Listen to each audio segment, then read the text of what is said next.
they're words of wisdom, but at least they're words. When I speak about my position at Christchurch School, I often tell peers that I feel it's more a calling than a job. As a scientist, I put a great deal of belief in forces beyond my realm of understanding. In my life, I feel I've been directed or encouraged to follow certain paths. Today I want to talk about my path to Christchurch School. It started in the fall of 1985, before any of you were born, except a few faculty. I had just left my position as project engineer in charge of water and wastewater abatement at the Chesapeake Corporation, which was the paper mill in West Point. I loved my job, but I had 3 children and just knew there was more to life than money.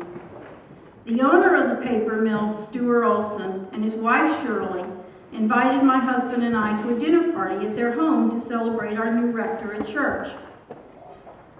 I was seated next to a charming older gentleman that I had never met. Mrs. Olson asked what my career plans were now that I had left the mill. I told her I had decided to teach and was taking some graduate courses at William & Mary. The older gentleman asked me if I ever considered teaching at Christchurch School. I had to admit, I had not.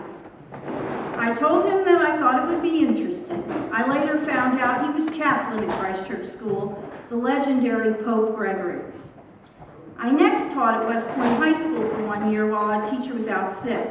The job would not be available in the fall, and I was looking for another job. Hanover, Gloucester, York, and King and Queen counties offered me a position. But something didn't feel right. As a matter of fact, I went to a friend to seek advice. As I sat in her living room and bemoaned the fact that I wanted to go somewhere where students could learn by doing, where I was not required to lecture every day, my friend's mother was in the room. She apologized for listening in to our conversation, but asked, had I ever thought about teaching at Christchurch School? Oh no, not Christchurch School again. Mrs. Hunt, my friend's mother, was the Mrs. Jessie of her day at Christchurch School. And all of you know Mrs. Jessie. As a matter of fact, she was Mrs. Jessie's mentor when Mrs. Jessie first came here 30 plus years ago. Well, Mrs. Hunt told me they had an opening for a physics teacher at Christchurch School. Oh well, I thought I might as well apply. I applied everywhere else, so I did.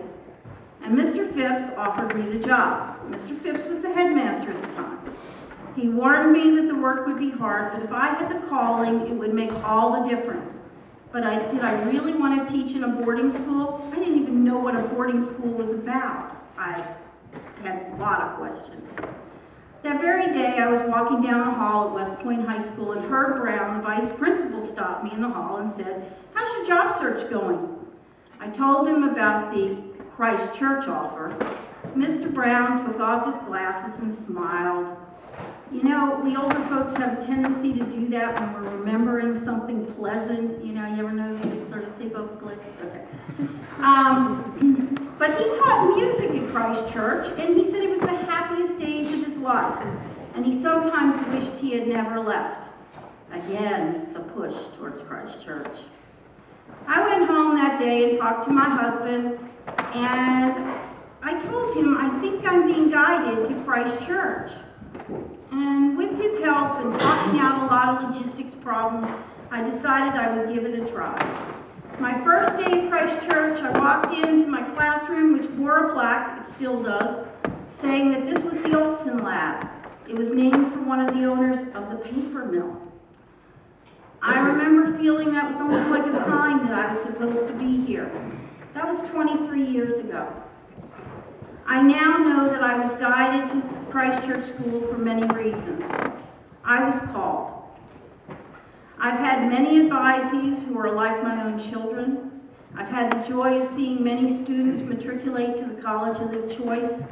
I have grieved when some have died, and I've danced at others' weddings. I've held my students' children and remembered helping their parents with their chemistry homework, like Mrs. Porter. My children have many brothers and sisters they would not have had if I had not taught here.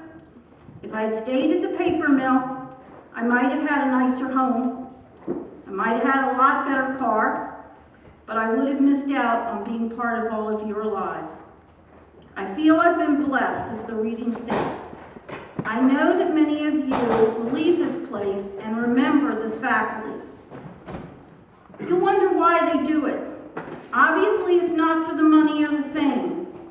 You will also question why they are so sad to leave after they've been teaching here.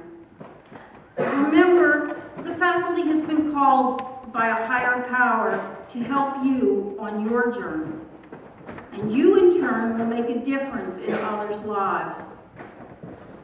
Can you think of a more rewarding job on this earth than helping you on your journey so you will be able to help others?